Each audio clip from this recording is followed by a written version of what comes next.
From UFOs to psychic powers and government conspiracies, history is riddled with unexplained events. You can turn back now or learn the stuff they don't want you to know. A production of iHeartRadio.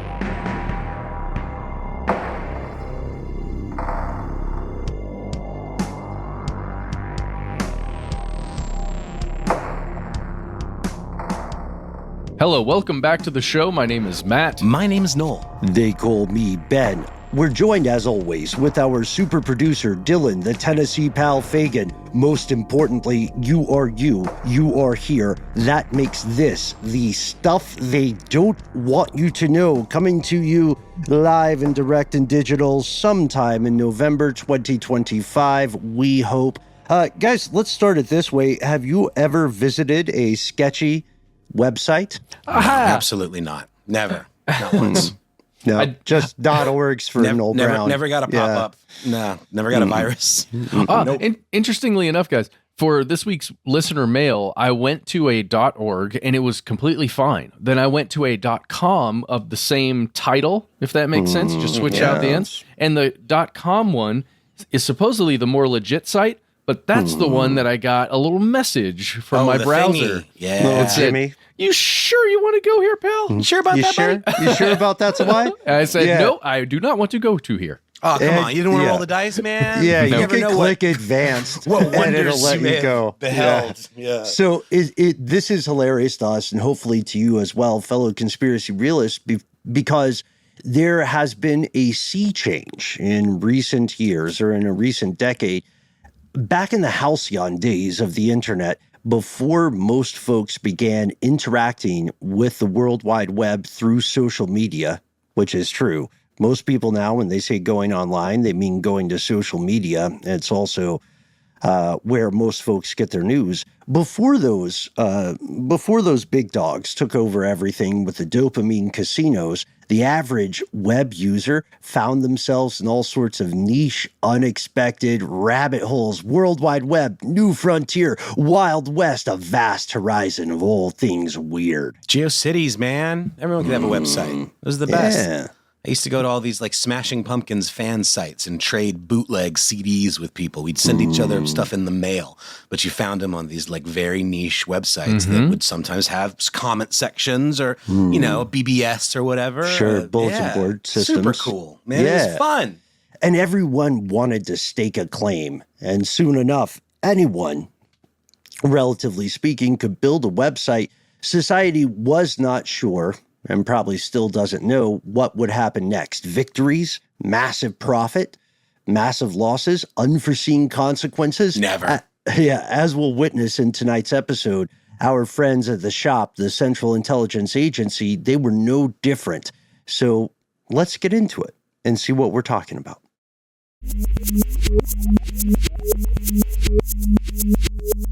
Here are the facts. I think we need to start with not just general here are the facts, but let's start with three basic facts. They'll really set up tonight's conspiracy.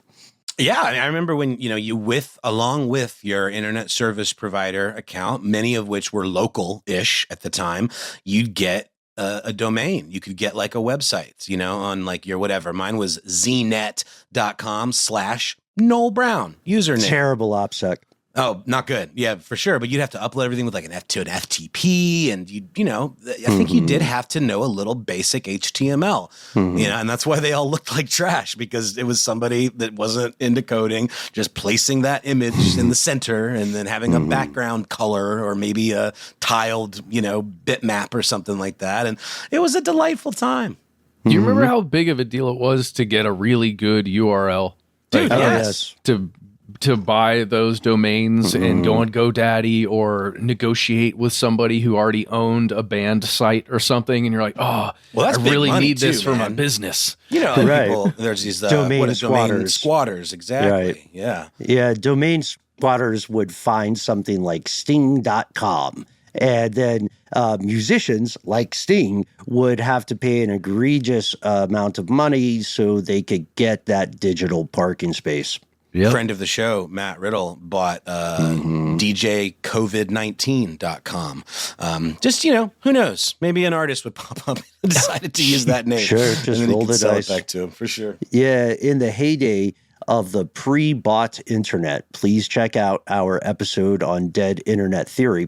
In the heyday of pre-bought internet, B-O-T, not B-O-U-G-H-T, anyone could make a website with a relatively small amount of time, cash, and elbow grease, right? And that's true today. The earlier days of the web were home to millions and millions of pages and sites that were dedicated to, diplomatically put, bizarrely specific things, niche hobbies that weren't widely represented in other forms of media. Such as You're the Man Now, Doc. Mm-hmm. Sure. Or You Are Mighty, which I loved, which was a beautiful website. Or at rotten.com. Remember rotten.com? Sure. I do remember rotten.com. Pretty gross. I remember a lot of weird blogs too. And so from these beachheads, right, these initial sites, we see the rise of online communities and commentary, like you were saying, Noel, forums, BBS, bulletin boards for discussion and dissemination. Funny story, anecdotal, one of our old D News chums and I spent a long time talking about what he thought was the first online community. And he did a lot of research for this, and he's pretty convinced it was for people who fantasized about having anonymous sex with various models of cars. Not car models, models of cars. Doesn't get more niche than that. Yeah, so they found a community, they built a church. And then, so that's our first fact. And it is true today. Second, then is now world governments work around the clock to leverage any emergent technology. Surveillance was always a huge part of this. Check out our tradecraft episodes. We also have a weird story about Kroger and biometrics on the way. Spoiler. But the communication was always a huge piece of the puzzle, and surveillance is something I think most of the public understands. But communication effectively is something the public didn't really grok or clock, right? And that's our third point. All intelligence agencies ever hinge on control of communication. They're some of the first gatekeepers, up there with religion. Yeah, I walk down the street for it. I'm fine with it. Well, yeah, you're right. You're absolutely right. But also like the security of communication, right? Because in the end, communication is key in all things, especially in governments and intelligence agencies. But making sure that nobody else has their eyes or ears on that stuff is paramount. Yeah. It is so hypocritical, right? You do want to obfuscate and control what other people see, but you want to know all the stuff that they have going on. This is the ancient game. It continued. It's older than empires, right? It's thousands of years old. Things like cryptography and codes, dead drops, double agents, human intelligence or human tails, TAILS. And so for every intelligence agency, as the internet is being birthed not by, what's that guy? Gore? Alan Gore? Alan Gore. You think about Cheney? Dick Cheney, R.I.P.? R.I.P. Richard? As of today, as we're That's going his father's in. name was Richard. Yeah, please call him Penis. He expired as we're recording on Tuesday, November 4th at the age of 84. Never made it to The Hague. Anyway, look, anytime a new technology comes out, and the U.S. was instrumental in the creation of the World Wide Web, all intelligence agencies see a gold rush.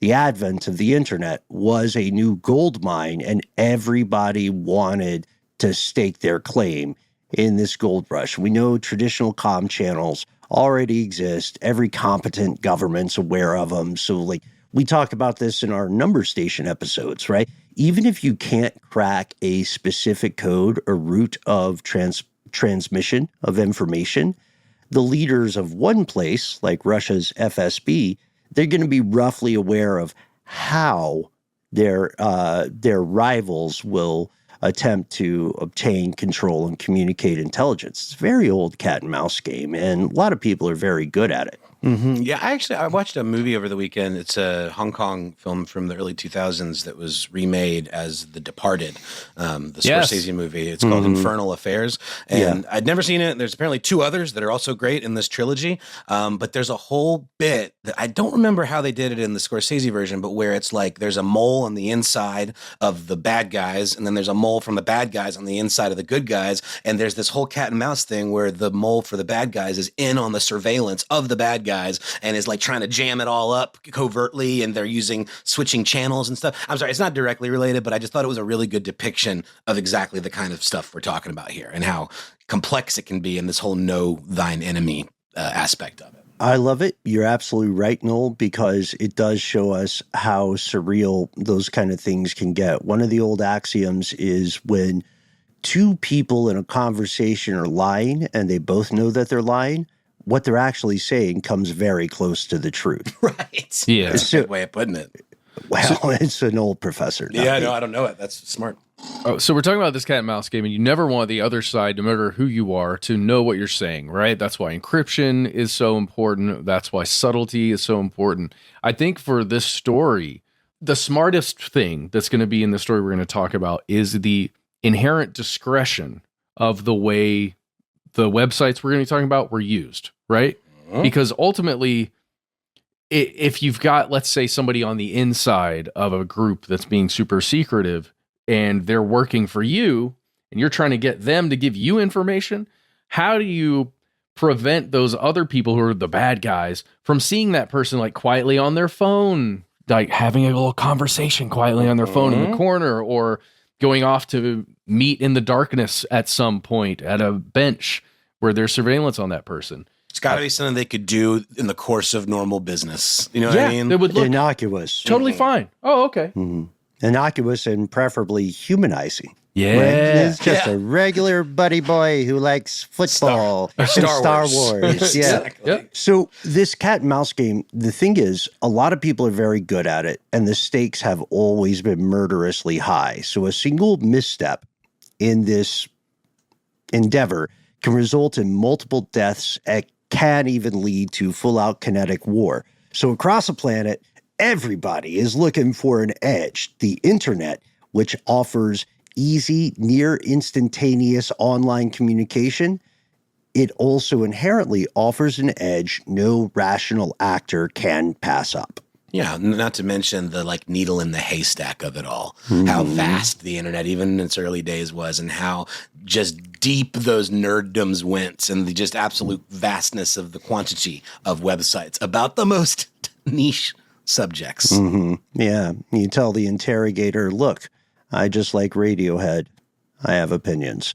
So this led to all sorts of shenanigans. Longtime conspiracy realist, you may recall our earlier episode on something called Lake City Quiet Pills. Do we remember? Oh, my Tennessee came out a little bit there. Sorry, AKA Dylan. bullets, right? Isn't that what the quiet pills were referring to? That's the quiet so part. sinister. Out loud. Yeah, it is.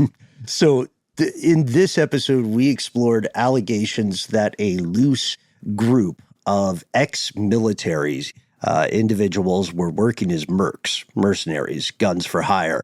And they used a series of subreddits as a coded communication platform to coordinate operations on behalf of a mysterious linchpin figure called Dutch. Remember this one? Yeah. Oh, yeah. It's kind of like that QAnon guy in the forums. Or we're going to talk about Listen to Rail, too.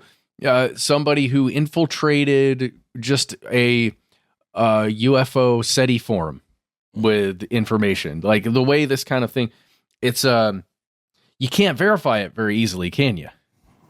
Well, that's part of the art, right? And it's still not clear whether the Lake City Quiet Pills allegations are legit or whether it was something like an ARG, a complicated alternate reality game. But the mechanism holds true because the online world, especially in earlier years, had a lot of hidey holes, making it, to Noel's earlier point, easy to communicate in ways that can be missed, overlooked, and later if need be, erased. Another example, just off the cuff here, would be varying communications in YouTube comments. Before law enforcement and the spooky dupes got wise to it, this was a really cheap and really effective way to communicate in pretty much open secrecy. It still occurs, but it's arguably less effective now because everybody knows how the rabbit gets out of that proverbial hat. Oh, right? Yeah. And don't forget the early days of Google Docs, shared Google Docs and drives and various things like that. PowerPoint email presentations drafts, that are shout shared. out to Petraeus, right? Oh, yeah. Email drafts for sure. Yeah. And look, we want to be honest with you folks. Nobody at this point has thrown away the old analog communication routes. Number stations still operate with one-time code pads. Dead drops, proxies, those all still occur. And they occur because the old stuff is old for a reason. It works. It is hard to crack it. Surreptitious online communication doesn't therefore really erase anything nor replace it. It's another nifty tool added to your little Batman utility belt of the great game. And it comes with complications because people didn't really know what they were getting into with the internet, secure communication being one of their chief concerns. Yeah, but this isn't without some, caveats and complications. So secure communication with assets placed abroad's always been a very, very important function of intelligence agencies. So your operative, your informant, your asset is often far, far away from where you, the handler, are, installed. And they're working undercover. They're under just incredible amounts of pressure, the threat of being exposed, the threat of, being made or what have you. So despite all of the different countermeasures that can be taken, a single misstep, like you were saying, Ben, earlier, can result in disaster. And by that, we mean disaster in terms of intelligence leak, at least of all. And then you've got disaster in terms of the individual being killed. Oh, yeah. Yeah. But, one of the really good things that, at least in the story we're talking about today, that the government had going for them is that a lot of people didn't really understand how the internet worked, how HTML functioned or was really good at it, or there weren't a ton of people that maybe you're attempting to spy on. Let's say that if this is the CIA that we're talking about, a lot of people wouldn't have access and abilities to discover something nefarious happening, right? At least in the time when we're beginning this program. It would take them a second to learn the IPs were sequential. That's a bit of foreshadowing. So if we go back, like other folks in the Great Game, the CIA, knowing there were high stakes, they hit upon an objectively brilliant idea. What if, they said, we create a series of seemingly innocuous websites so that we can talk with our folks abroad? So long as everything works, an operative anywhere in the wide world could be even on a monitored connection and receive coded information, then reply with their own coded responses. At first blush, this might just look like two fans of football or two fans of Star Wars just chatting about the news. Local authorities wouldn't see anything other than typical fan activity.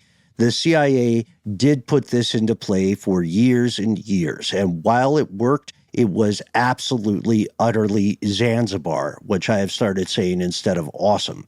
However, when it didn't work, people died.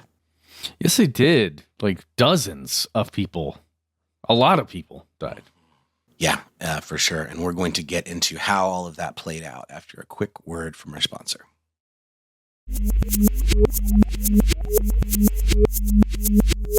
Here's where it gets crazy.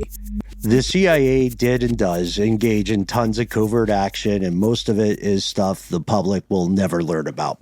Because there's a very old rule, and it holds today. If the public learns about something, someone messed up. That is, it gets drilled into you at Langley. Some of these activities did and possibly do still include the creation of misleading websites. Our story starts kind of, I don't know, I feel like the entry point to our story is a security researcher, white hat guy named Ciro Santilli. For sure. He originally was inspired by an article in Reuters, came out in 2022. It was called America's Throwaway Spies by Joel Schechtman and Bozormer Sharfedin. I'm hoping I'm doing at least a passable pronunciation of that name, which discussed the rise in compromised CIA assets and informants in the Cold War with Iran. We mentioned, I think, earlier and a little bit again, an episode we did in the past on why so many agents and assets are having their cover blown or are being compromised. This figures into that. The report leveraged research from Citizen Labs, specifically named 9 websites of interest. These were online portals that would act as secret communication points for the capital A agency. Additionally, it cited some claims that at least 885 websites, similar in nature, could potentially have been part of that network, though those were not discussed in as specific detail. Are we? What is our time frame here with Cold War with Iran? Because I don't think we're talking about all the way back to 1947 and like actual Cold War, like I don't the broader think so Soviet. I think it's more a broad use of Cold War, maybe. So this is like post 9/11, probably, or like just pre 9/11, up into the early establishment of the internet and all that stuff. Slightly pre 9/11, largely post 9/11, definitely post the Iranian Revolution, and definitely post the 40s. 19. Okay. Iranian Revolution 70s, is that right? Yes, I don't remember. That's correct. Yeah, Okay. it's 1979. Okay. So got you. But I just want to make sure I understand what time frame we're talking about here.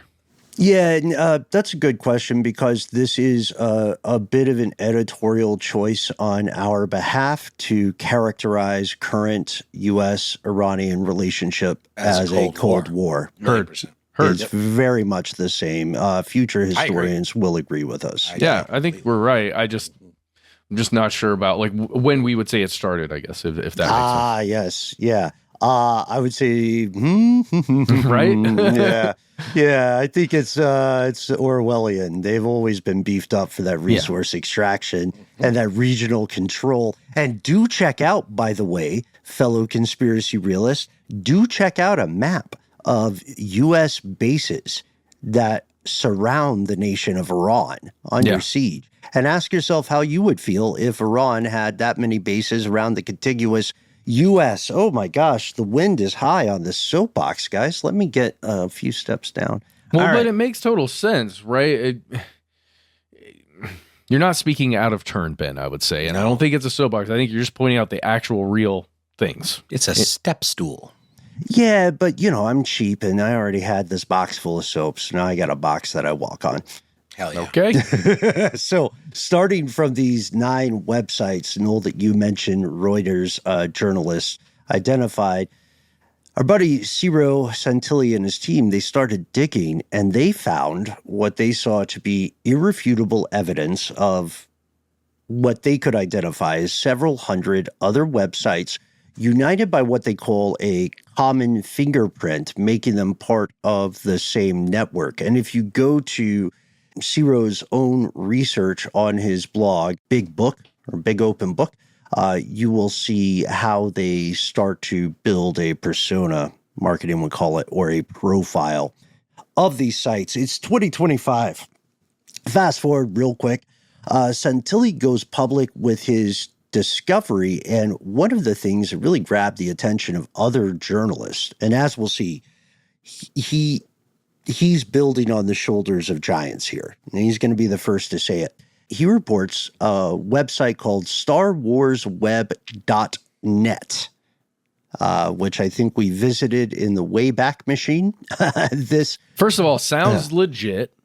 Sure, right, because it doesn't have a dash in the address. Usually when there's a dash in the address, it makes you wonder what happened. So this looked like a definite fan website for the Star Wars fiction empire, but it looked to be not the best. This was not a Ferrari of Star Wars fandom. It was much more like a Geo Metro or a Geo Cities of Star Wars fandom. It looked like somebody with a lot of passion for Star Wars and maybe just not a lot of time to keep up the website or not a lot of know-how. But it looked like those were a dime a dozen is the point, right? Like that's the point. Yeah, 100%. Somebody loved Star Wars. If we go to Rich Stanton reporting over at PC Gamer, we see a great explanation of this.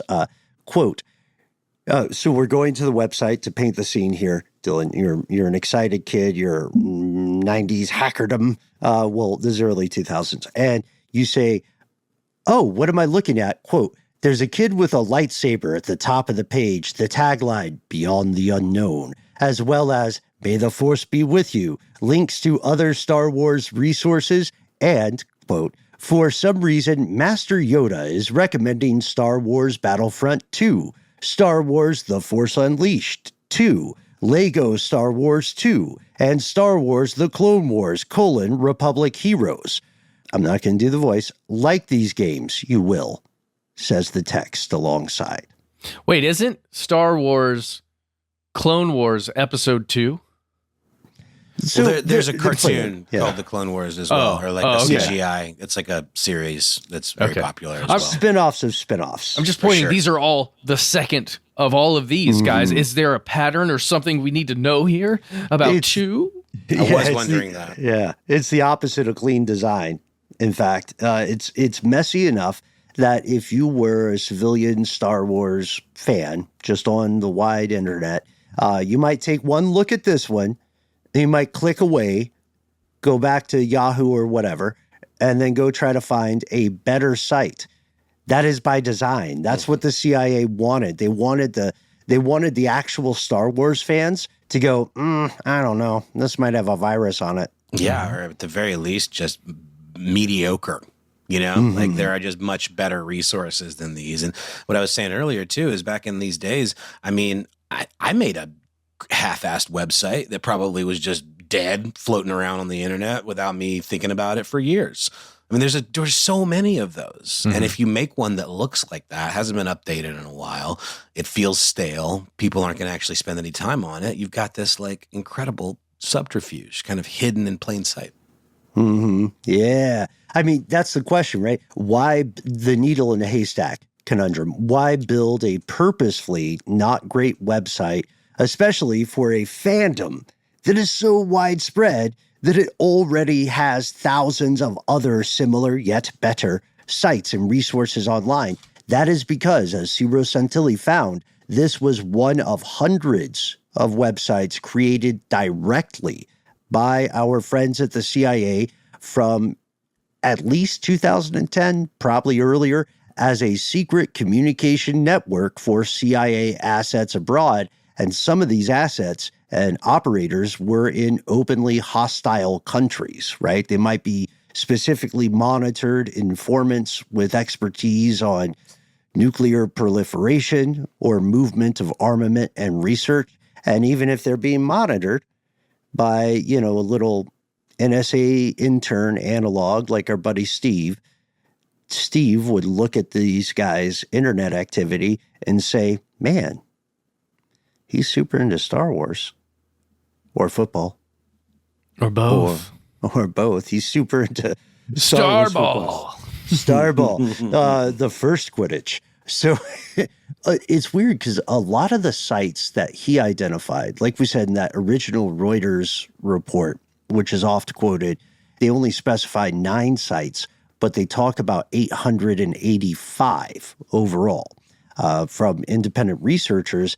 And so Santilli is arguably doing a bit of double work, but he wants to personally verify this stuff. Very Reagan, trust but verify. And he sees a lot of the websites that he feels share this common fingerprint.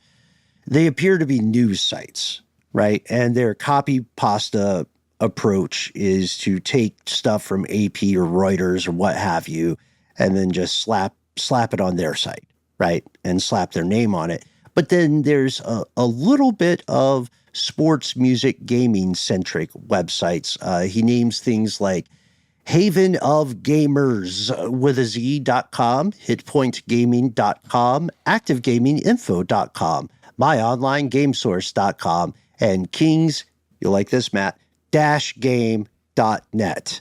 That's the one. That's the main one. Is this still brought up? to you by king/game.net. This now goes to King's Game, the ultimate men's self-improvement guide. It is problematic. How to doom yourself to a life with no girlfriend, says kings-game.net. Is this like some proto incel type culture here? Choose a girl who looks at you like this. What to most do? recent post. Yep. From most recent posts, these are not time-stamped posts, by the way. No. Let's talk about music. How to get laid like a rock star. Ooh. Yep. Waiting for her message. How to overcome invisibility, which I think speaks to Noel's question about proto-incel stuff. Wait, hold on. They've got an uncategorized category. Oh, should we still dig in this website? Because it's only got posts from 2024. Right, because it got taken over. Dang. It got sold. Yeah. So it's no, look, we'll give you a spoiler later with some Star Wars stuff just to show you, just to prove the conspiracy we're positing here. Per our buddy Ciro Santilli, there are a lot of juicy forensics. There are a lot of tea leaves to read. The languages he found across these sites that were united by a common fingerprint, they at first appeared to be targeting users in Germany, France, Spain, and Brazil. And he says he went on a breadcrumb mission. And his argument was pretty interesting because he's saying that the further you dig into these rabbit holes, the more you can learn about the CIA at the time. As a matter of fact, we have a direct quote from him on his own website. He said, a broader understanding of the CIA's interest at the time, he's talking about what they were able to gain from this research, including more specific democracies which may have been targeted, which were not previously mentioned, and also a statistical understanding of how much importance they were giving to different zones at the time. Yeah, so how they were like weighting their targets in terms of like hierarchically. And unsurprisingly, in that hierarchy, the Middle East came out on top. As ever. The Middle East, Latin America, Taiwan, and we'll keep this stuff about the African sphere or theater out of the scope of this episode. I don't know. What are our initial reactions? Sus. Well, it's weird stuff. I just want to reframe us with timing again. Now we're specifically talking about mid-aughts, so like I would say 2004-ish on to about 2013 maybe, 2012, something like that. I think 2010, 2011 is like our primary date. So it's only like 5 years that these were probably super hot in usage. Right. Yeah, I'd agree with that. I conservatively put it at 2011 to 2012. And the thing is, so Santilli is picking up the breadcrumbs long after the game has begun. And he is not the only person trying to figure this out. We must reiterate, he is what we would call a white hat security analyst. He's one of the good guys. He is a very clever investigator out there searching stuff for the public interest, for government accountability, and for his own curiosity, for his own sniffles and giggles, as we would say on a PG-13 show. While he went public with this info, he was far from the first to uncover this conspiracy actual. As we'll see, Iran beat him to the punch. And again, people died. We're going to take a pause for a word from our sponsor.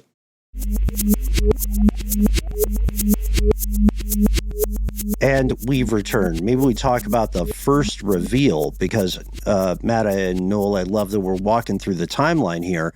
The first compromise goes public, gets publicly announced by Yahoo News. Yeah, It's true. That's period accurate. I mean, based on like the old internet of it all. Yeah. Zach Dorfman and Jenna McLaughlin back in 2018. Let's read the title of it here. The CIA's communications suffered a catastrophic compromise. It started in Iran. Right. Per these journalists reporting, the troubles date back to 2013. This network was partially exposed, and the CIA scrambled, jumping out their keisters to hide their tracks, while also at the same time hoping to exfiltrate compromised assets abroad. This is terrible.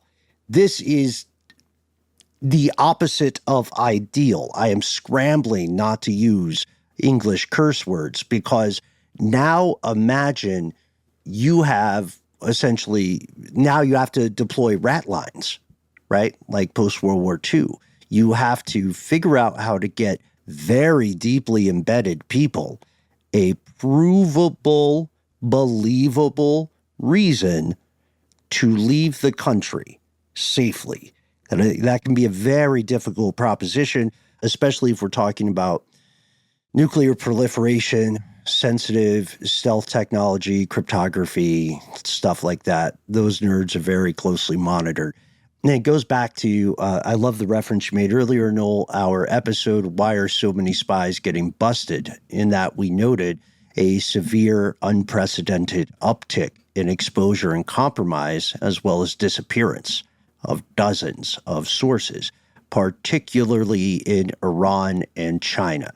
So according to what we know, reported again by our friends at Yahoo News, how did their tagline go? Remember back in the days of the internet? Yahoo! There it is. I love it when you guys sing. Wasn't that it? That was it? You One got of it. them. Yeah, I think you got it. You definitely read my mind on it. So How stuff works.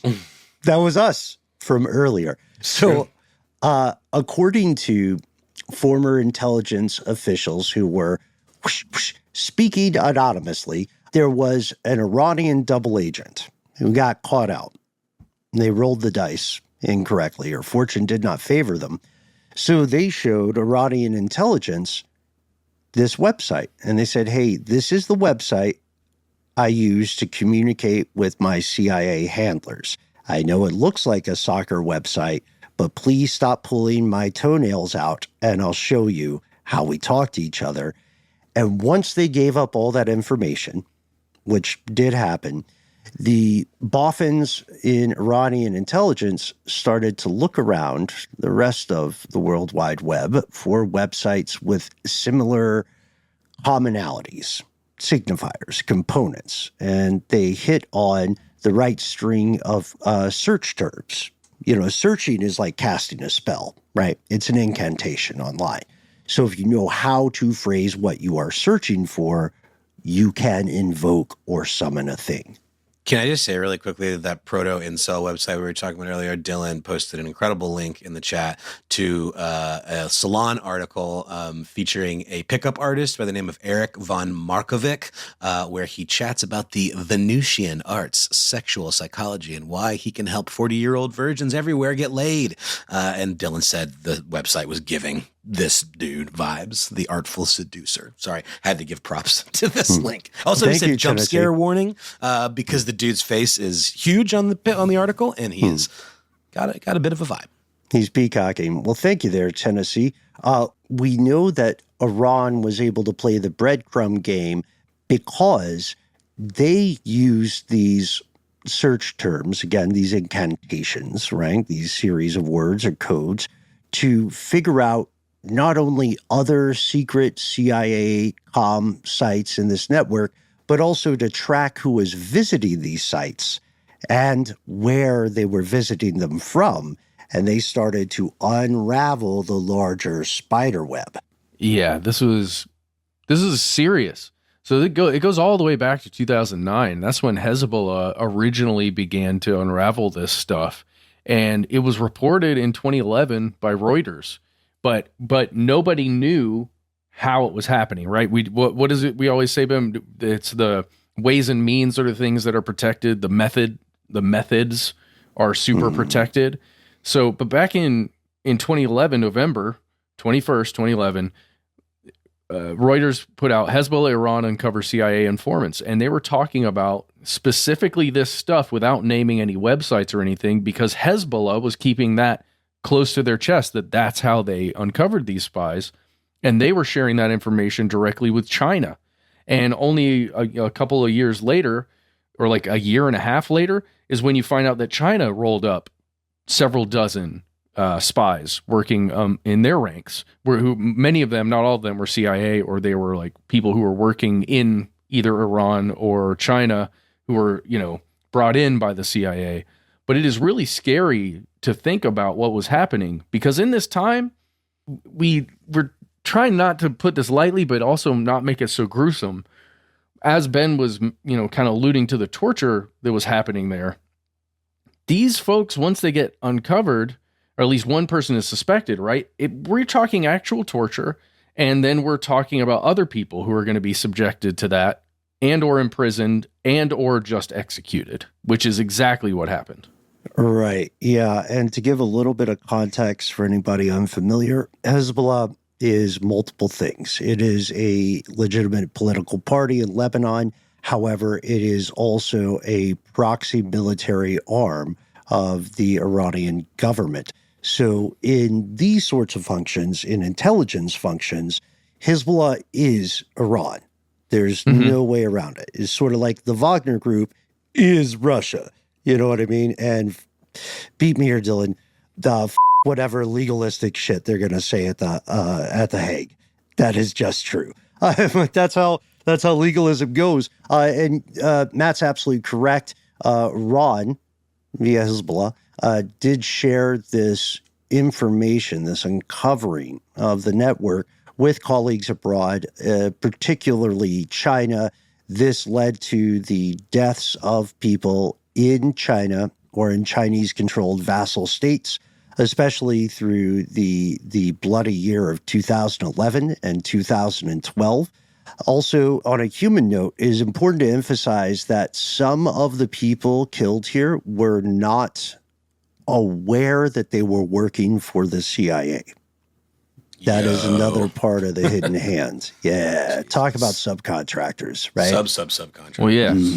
Just get some info and then put it into this website. Don't ask any questions. Yeah. Well, it is crazy to think that it was. So in 2009 is when people started figuring it out. And as we look at some of the later reporting, one of the things you'll read is that this specific technique of tradecraft, using a website for these surreptitious communications, was meant to go against lower level actors, not state actors who are going to have a lot more money and manpower and expertise to throw at things like trying to figure out the methods and means of communication, right?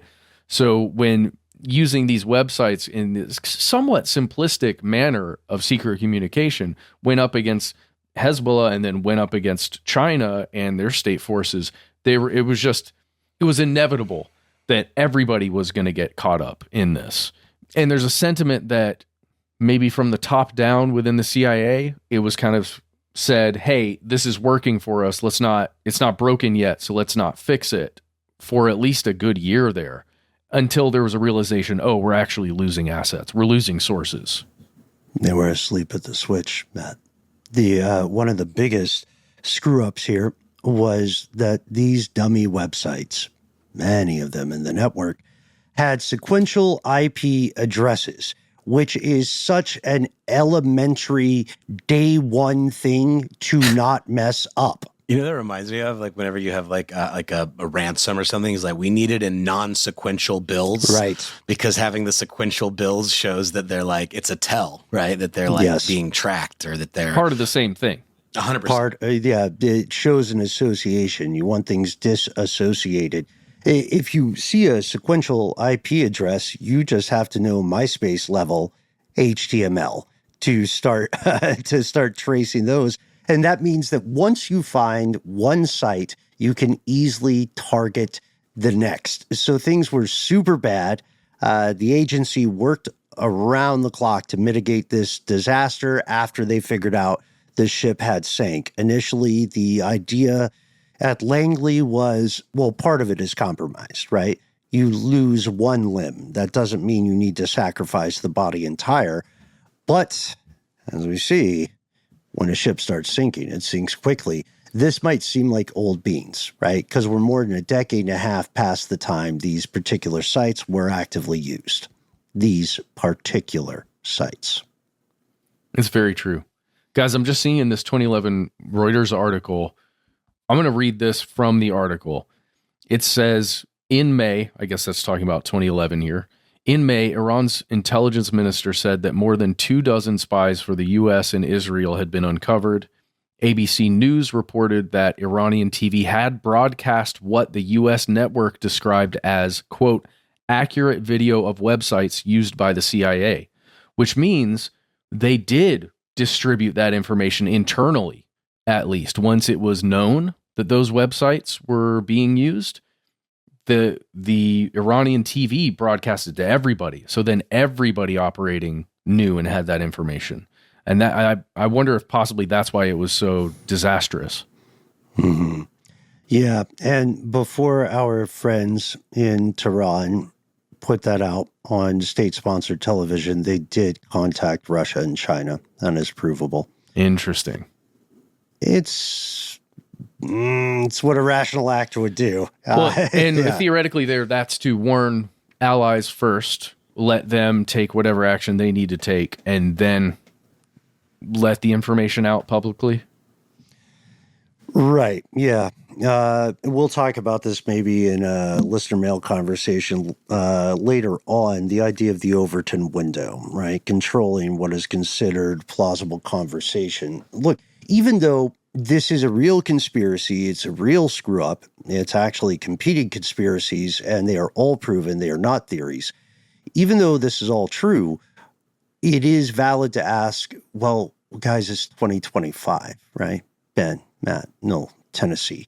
Why are we still talking about this? Here's what you need to know. This is a parable that will be taught in Langley for generations to come. Experts like cybersecurity researcher Zach Edwards note new information is still dripping out year after year. And he said the whole episode is a reminder that developers make mistakes. No kidding, man. No badger in the bag there. And sometimes it takes years for someone else to find those mistakes, but this is not your average developer mistake type of scenario. And I'd love for us to play a little game online right now. Folks, if you can, if you're not driving, if you're in a place where you can just click over to a different tab or a different thing on your phone, go to starwarsweb.net right now. The link will redirect you. Do we want to say where the link redirects you? Let's see. I'm on an about page here. It says, we are the nation's first line of defense. We accomplish what others cannot accomplish and go where others cannot go. DavidBusters.com, also known as www.cia.gov. Woohoo! They just cauterized the wound on that one. The jig, at least this version of it, is up. Now, if you go through the Wayback Machine and you look at earlier shots of StarWarsWeb.net, you will see the intentionally not great website we talked about at the top of the show. But now, as with several of those other gaming websites, if you click through on them, since it's public knowledge, it takes you to the about page of the CIA. Oh, wow. Look at that. Well, if this makes you feel if this makes you feel a certain type of way, we found another website for you. The title is screamintothevoid.com. Yeah, that's what we do on a daily, dude. You can also write to us, yeah. Well, yeah, you can write to the void. So you just you literally type your feelings into the void. Just type, and then click scream. There's no denying that all intelligence agencies worth their spook and salt are going to do stuff like this and still deploy assets and conduct operations abroad. Shout out to Venezuela. If anything, we could argue the discovery of this conspiracy just raises more questions. One of the big ones that the mainstream is not really talking about is this: was the CIA recklessly endangering its own assets, its own people, even the folks who didn't maybe know they were working with the agency or with the shop? I mean, just because of the sloppy, the stuff with the IP and just the fact they didn't do a particularly good job disguising. Yeah, exactly that, Nolan. Like Matt was saying, the fact that when they realized a compromise had occurred, they didn't immediately exfiltrate everybody associated. They wanted to keep playing the game. Somebody effed up. Yeah, mistakes were made. Another thing, right? Dude, that we say. There's a 2017 BBC article that is referencing a New York Times article. So you go down the rabbit hole there. So if you can gain access to the New York Times article, that's probably best. But otherwise, you can go to BBC and look up China crippled CIA by killing U.S. sources, says New York Times. And this goes back to that exact time you were mentioning, Ben, that 2010 to 2012 time frame where dozens of assets of some form or another, right, were caught. And it's that time when I guess Iran made those phone calls or those communications you were mentioning and just let China know what was going on. And then China, it says in 2011, informants began to just disappear. Yeah.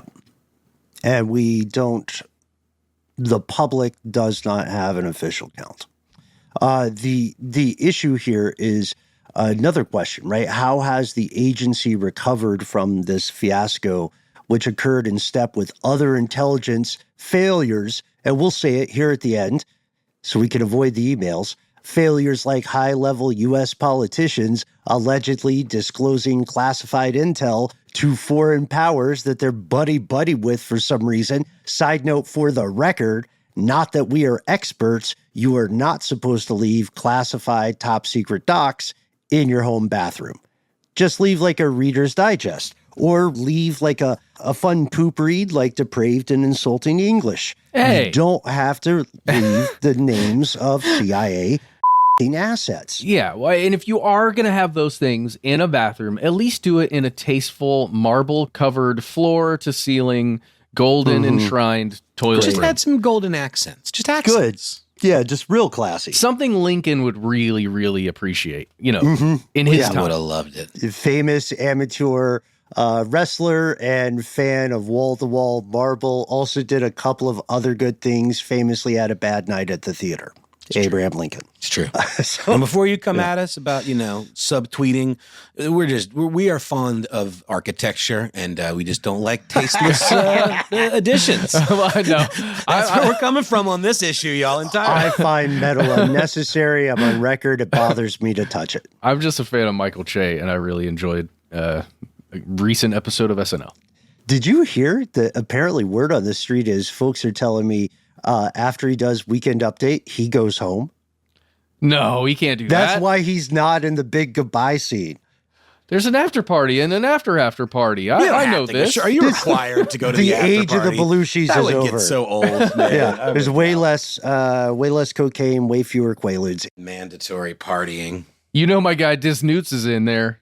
Oh, Sorry. Yeah. He's in there telling people they should drink Pedialyte in the morning and to go home. And also congrats on your recent marriage, Pete.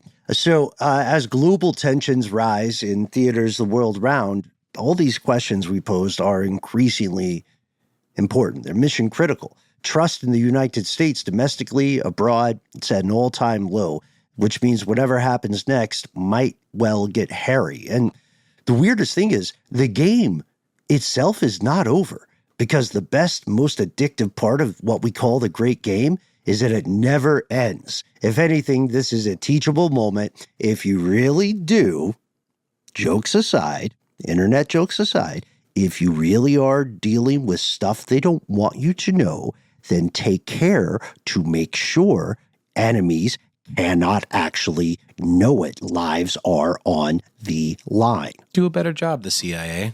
Come on. You had one job. Let's all do a better job.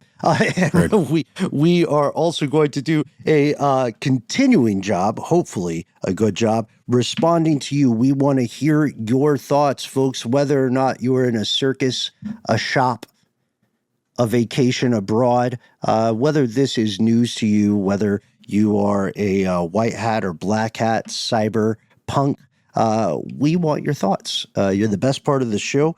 We can't wait to hear what is on your mind after learning about this confluence of very real conspiracies. You can always write to the void. You can always call us on the phone. You can always find us on ye old internets.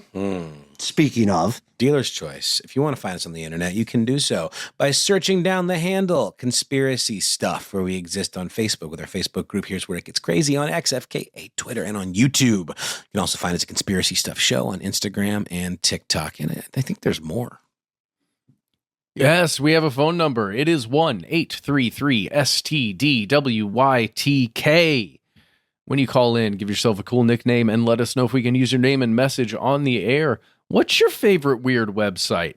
And what's the probability that it's currently being used by the CIA or Mossad or some other that was going to be one of my organization? questions. That's the best question. Yeah. Oh, yeah. Is it Christmas website? 364 days out of the year. The answer What is about no. the Doomsday Clock one you're always talking about? That's a fun one. That's a I great love that one. That's a great one. Is it zombo.com? What is it? Just send it to us. Let us know. If you don't want to send us a voicemail, we have an amazing email system, only monitored by us. We are The entities that read each piece of correspondence we receive, be well aware yet unafraid. Sometimes the void writes back 01 Bravo Delta Potatoes. Conspiracy at iHeartRadio.com. This is Conspiracy Actual.